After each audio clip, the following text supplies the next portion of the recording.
నమస్తే welcome to Bharati TV నేను Bapayya. YSR Congress party self డబ్బా కొట్టుకోవటంలో అలాగే సెల్ఫ్ గోల్ వేసుకోవటంలో కూడా ముందుంటుంది. ఈ మాట ఎందుకు అన్నాను అని చెప్పేసి మీకు కూడా అనుమానం రావచ్చు. అసలు ఫస్ట్ సెల్ఫ్ డబ్బా కొట్టుకోవటం అనేది ఎలా ఉంటుందనేది ఒకసారి మీరే వినండి, మీకే అర్థమవుతుంది. లిక్కర్లో క్వాలిటీ అనేది ఒక అంశంగా కూడా ఉండకూడదు అనే ఉద్దేశంతో వైఎస్ఆర్సీపీ హయాంలో ఏకంగా లిక్కర్ తయారు చేసే కంపెనీలు ప్రఖ్యాతగాంచిన డిస్టిలరీస్ నుంచే ప్రొక్యూర్ చేసేది. అవి కూడా 20 ఎంపానల్ డిస్టిలరీస్ కూడా మనం ఎంపానల్ చేసినవి కాకపోయినా కూడా they are all empanel distilleries.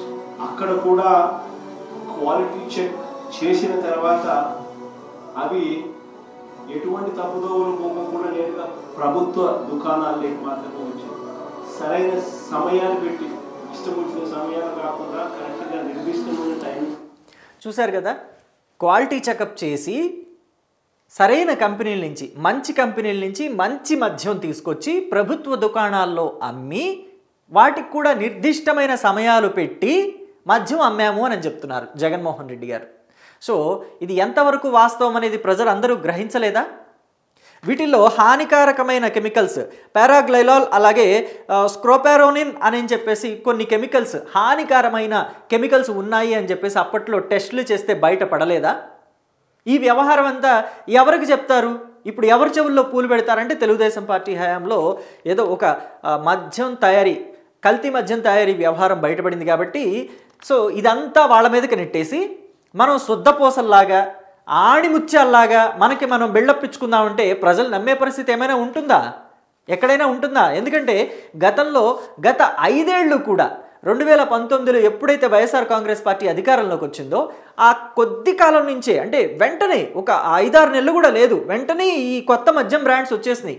ఏపీలో పాత మద్యం బ్రాండ్స్ ఏవి దొరకవు, ఇక నుంచి కొత్త మద్యం బ్రాండ్సే వస్తాయని చెప్పేసి అందరూ కూడా ఆశ్చర్యంగా చూశారు ఆ విషయాన్ని. ఎప్పుడైతే ప్రభుత్వం కొత్త మద్యం బాటిల్స్ వస్తున్నాయి అని చెప్పేసి కొన్ని బ్రాండ్స్ తీసుకొచ్చి ఇంట్రడ్యూస్ చేసిందో అప్పుడు ఆశ్చర్యంగా చూశారు. సో ఇదంతా మర్చిపోతే ఎలాగా? సో ఆ మద్యం బ్రాండ్స్ తాగే కదా కొంతమందికి కంటి చూపు మందగించింది, కొంతమందికి అసలు పక్షవాతం లాంటివి వచ్చాయి, కొంతమంది హార్ట్ అటాక్తో పోయారు, కొంతమందికి లివర్లు ఎగిరిపోయినాయి, కొంతమందికి కిడ్నీలు ఎగిరిపోయినాయి. సో ఇప్పుడు అవన్నీ మర్చిపోయి ఇక్కడేదో కల్తీ మద్యం దొరికింది కదా అని చెప్పేసి ఇప్పటికిప్పుడు మనల్ని మనం శుద్ధపోసలు ఆణిముత్యాలని చూపించుకునే ప్రయత్నం చేస్తే ప్రజలు నవ్విపోతారు కానీ నమ్మిపోరు ఎవరు. సో ఇక్కడ మళ్ళీ ఇంకొక విషయం గమనించుకోవాలి. సో ఇక్కడ వాళ్ళని వాళ్ళు శుద్ధపోసల్లాగా చూపించుకునే ప్రయత్నం చేశారు. దాన్ని సెల్ఫ్ డబ్బా అంటారు. ఇక్కడ సెల్ఫ్ గోల్ అనేది ఒకటి మనం గమనించాలి. సెల్ఫ్ గోల్ ఎలా వేసుకుంటారంటే అక్రమ మద్యానికి సంబంధించి కేర్ ఆఫ్ అడ్రస్ ప్రభుత్వ పెద్దలే సూత్రధారులు, పెద్దల అండదండలు కూడా మెండుగా ఉన్నాయి. ఇది ప్రభుత్వ ప్రాయోజిత దందా. మద్యం పేరిట విషాన్ని అమ్ముతూ ప్రాణాలు తీస్తున్నారు. ములకల చెరువులో 5 ఏళ్లలో 500 కోట్ల దందా. ఇది అండర్లైన్ చేసి పెట్టుకోండి, తర్వాత మాట్లాడుకుందాం మనం.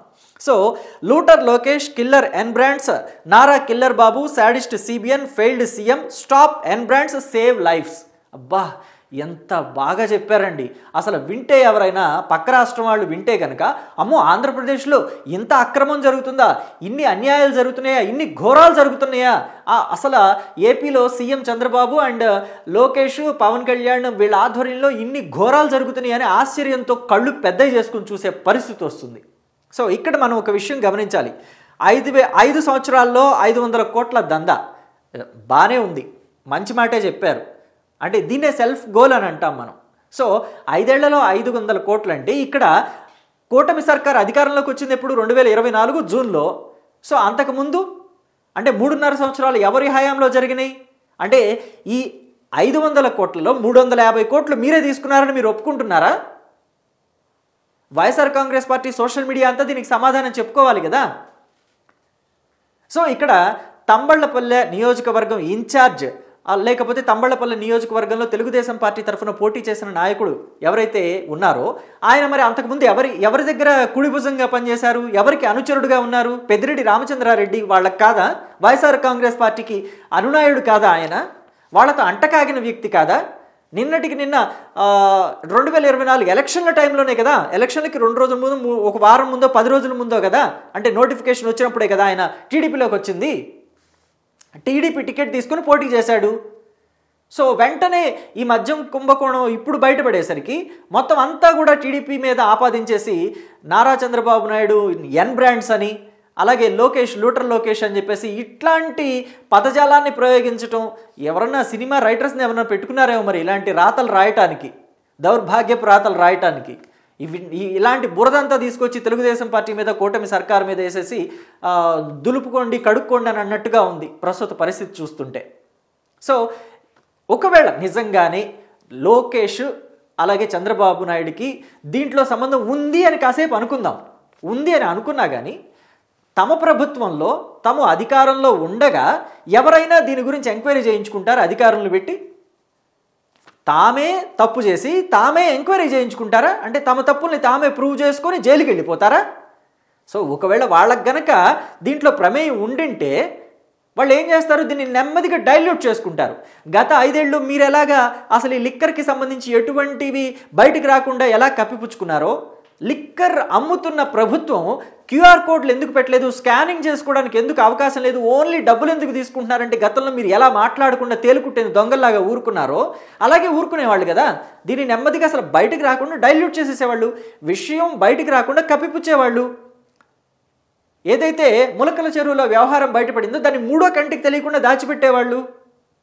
సో దీన్ని ఎందుకు బయటికి రానిస్తారు, దీన్ని ఎందుకు వార్తల్లోకి ఎక్కనిస్తారు, దీని వెనక ఎవరెవరున్నారో తవి తీసే ప్రయత్నం ఎందుకు చేస్తారు? నెమ్మదిగా కప్పిపుచ్చేస్తారు కదా. సో ఇదే వైసీపీ సెల్ఫ్ గోల్ అంటే.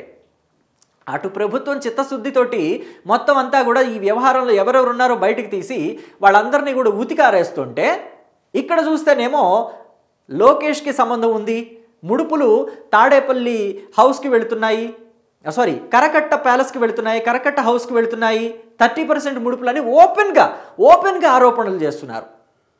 దానికి తోడు వైఎస్ఆర్ కాంగ్రెస్ పార్టీ సోషల్ మీడియాలో ఎవరు చచ్చిపోయినా సరే దీనికి అక్రమ మద్యం, కల్తీ మద్యమే కారణం అంటున్నారు.